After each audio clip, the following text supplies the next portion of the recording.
मेरा नाम पीहू है। मेरे दादाजी बहुत ही धनी और ज़मींदार थे। दादाजी की बहुत सारी ज़मीनें मेरे पापा और चाचा को विरासत में मिली थी। मेरे सिर्फ एक ही चाचा थे और वो बहुत ही ज़िद्दी और लड़ाकू स्वभाव के थे। इसीलिए मेरे दादाजी ने अपने जीते ज़िंदगी ही सारी जायदाद का बंटवारा कर दिया था। मेरे चाचा मेरे पापा से बहुत ही छोटे थे, इसीलिए मेरे पापा ने उन्हें उतना ही प्यार करते थे जितना हमसे करते थे। एक बार मेरे चाचा जी अपने दोस्त की शादी में किसी गांव में गए थे, तब उन्होंने वहीं पर चाची जी को देखा था और उनको पसंद कर लिया था। मेरे चाचा जी की उम्र उस वक्त 20 साल थी। मेरे चाचा जी ने मेरी चाची जी को उस समय शादी के लिए बोला और चाची ने शादी से मना कर दिया। चाची के मना करने से चाचा को बहुत बुरा लगा, इसीलिए अगले ही दिन चाचा जी ने मेरी मम्मी से बात करके अपना रिश्ता उनके घर भेज दिया। लेकिन चाची जी के बिना मर्जी के ही उनके घर वालों ने शादी के लिए हाँ कर दी, क्योंकि हमारे पास बहुत धन और ज़मीन थी। चाची जी के माँ बाप ने सोचा कि बेटी खुश रहेगी और मौज करेगी, ये सोचकर तुरंत हाँ कर दी, क्योंकि धन के आगे अच्छे अच्छे झुक जाते हैं। कुछ ही दिन बाद चाचा जी की शादी हो गई। चाचा चाची से बहुत मोहब्बत करते थे, उनको कभी भी अकेला नहीं छोड़ते थे। लेकिन चाची जी का जीवन बहुत ही सीमित होकर रह गया था। ऐसा लगता था कि चाचा जी की ऐसी मोहब्बत से चाची भी बहुत परेशान है। लेकिन उनको ये सब ज़्यादा दिन नहीं झेलना पड़ा, क्योंकि शादी के 3 साल बाद ही मेरे चाचा जी की रोड एक्सीडेंट में मौत हो गई। मरने से पहले चाचा जी ने अपने हिस्से की सारी जायदाद चाची के नाम कर गए थे। सब ये सोच रहे थे कि चाचा से पीछा छूटने के बाद चाची खुश होगी, लेकिन ऐसा बिल्कुल भी नहीं था, बल्कि चाची जी भी चाचा से बहुत मोहब्बत करती थी। ये देखकर सबको बहुत आश्चर्य हुआ था।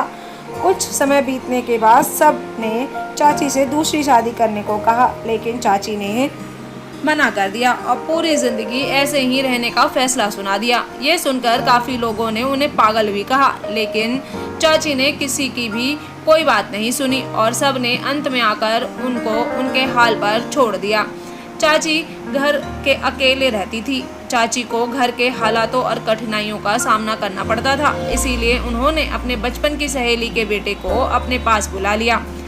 अब चाची जी की जिंदगी में थोड़ा सुकून था। उनकी दोस्त का बेटा उनकी तरह बहुत खूबसूरत था और उसने अपनी जॉब यहीं ढूंढ ली थी। चाची जी कभी कभी हमारे घर भी आ जाया करती थी। अब मैं भी बड़ी हो गई थी और मेरे मम्मी पापा ने मेरे लिए लड़का देखना शुरू कर दिया था, लेकिन जो भी मुझे देखने आता मना करके चला जाता, क्योंकि मेरा रंग थोड़ा सांवला था और दिखने में भी मैं ज़्यादा खूबसूरत नहीं थी। जब मुझे कोई रिजेक्ट करके जाता तो मैं बहुत मायूस हो जाती, लेकिन मेरी मम्मी मुझे समझाती कि तेरे अंदर कोई कमी नहीं है और ना तेरा भाग्य खराब है, वो तो देखने वालों की आंखों में कमी है। मैं अपनी मम्मी की बात सुनकर खुश हो जाती, मगर मुझे ये भी पता था कि सबको अपने बच्चे अच्छे लगते हैं, फिर चाहे वो जैसे भी हों। अब मम्मी पापा ने हर जगह मेरे रिश्ते के लिए बोल दिया और दहेज में बंगला और गाड़ी देने का भी ऐलान कर दिया था। ये सुनकर रोज कोई ना कोई मुझे देखने आ जाता और मना करके चला जाता। अब मैं अपनी ज़िंदगी से बहुत परेशान हो चुकी थी, क्योंकि मैं चाहती थी कि मेरी शादी हो, बच्चे हों और एक अच्छी फैमिली हो, लेकिन मुझे अब ये लगता था कि मेरे सपने बस सपने ही रह जाएंगे। चाची जी हमारे घर आती, मेरे लिए चिंता और अफसोस जाहिर करती थी। इस बात को लेकर कितनी बार मम्मी और पापा में लड़ाई भी हुई। मेरी मम्मी पापा से बोलती कि अगर इतना ही बुरा लगता है और दुख होता है तो मेरी बेटी का रिश्ता अपने दोस्त के बेटे से क्यों नहीं कर देती।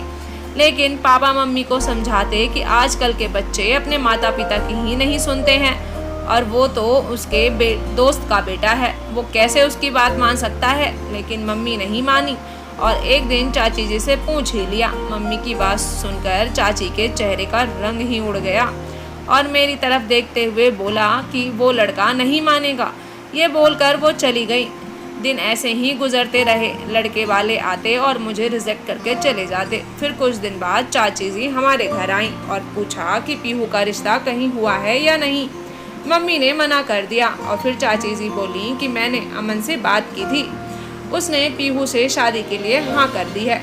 चाची के दोस्त के बेटे का नाम अमन था।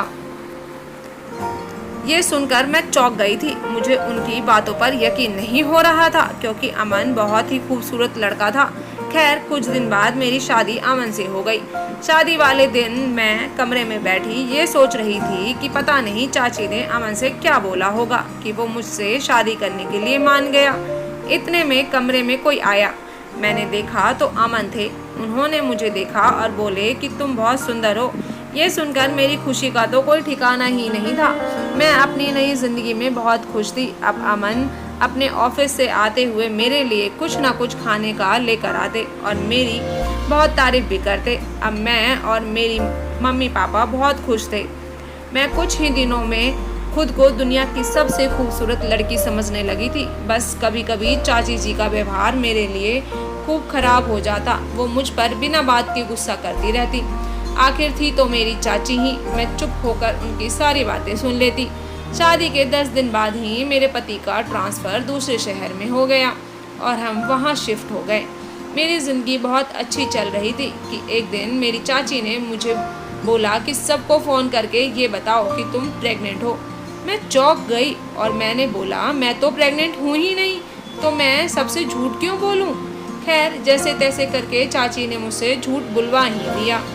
ये सुनकर मेरे मम्मी पापा बहुत खुश हो गए, लेकिन कुछ दिन बाद चाची का बढ़ता हुआ पेट देखकर मैं खुद हैरान हो गई और मैंने चाची से हिम्मत करके पूछ ही लिया कि ये बच्चा किसका है। तो बोली कि ये तुम्हारे चाचा का बच्चा है। ये सुनकर मैं और भी ज़्यादा हैरान परेशान हो गई क्योंकि चाचा की मौत तो बहुत पहले हो गया था।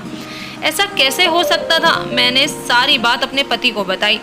उसने मुझसे कहा कि जैसा तुम्हारी चाची कहती है बस तुम करो।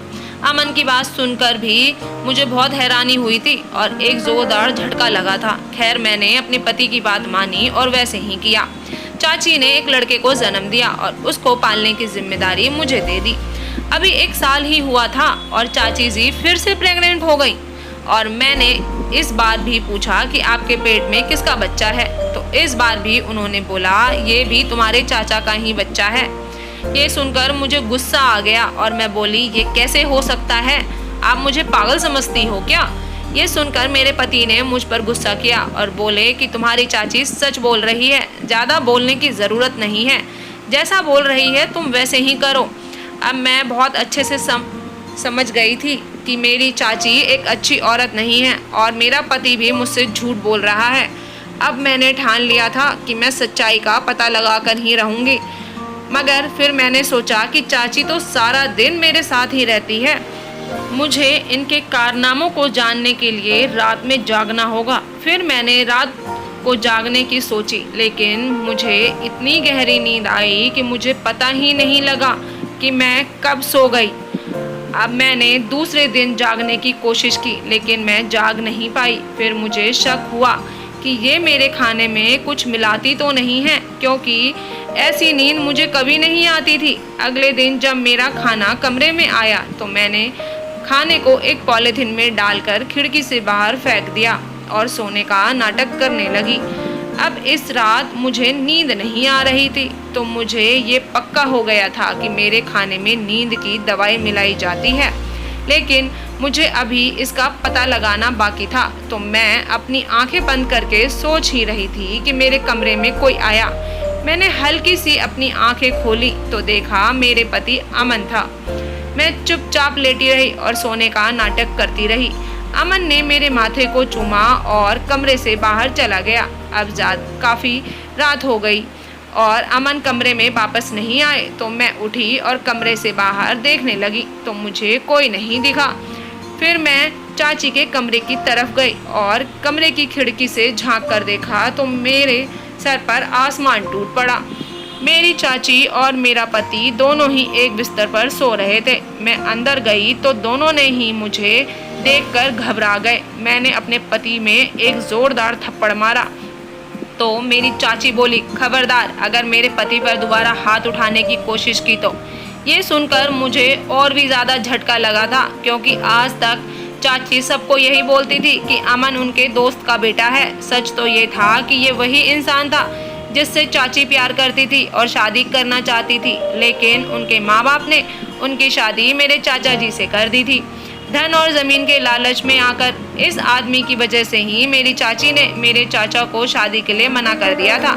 मेरी चाची ने मेरी ज़िंदगी और भी खराब कर दी। अमन के साथ मेरी धोखे से शादी करवाकर मैं चाची के कमरे से अपने कमरे में आ गई और मैंने रात को ही अपने मम्मी पापा को फ़ोन करके सारी सच्चाई बता दी। मेरे मम्मी पापा 2-3 घंटे में ही मेरे पास आ गए और मैंने उन दोनों के खिलाफ पुलिस में कंप्लेन कर दी। उन दोनों को जेल हो गई क्योंकि दोनों ने मेरे साथ धोखा किया था और चाची ने मेरी शादी धोखे से करवाई थी। मैंने अमन को तलाक दे दिया और मम्मी पापा के घर आ गई और उनके बच्चे को भी उन्हें ही दे दिया। मैं आज तक इस सदमे से बाहर नहीं निकल पाई।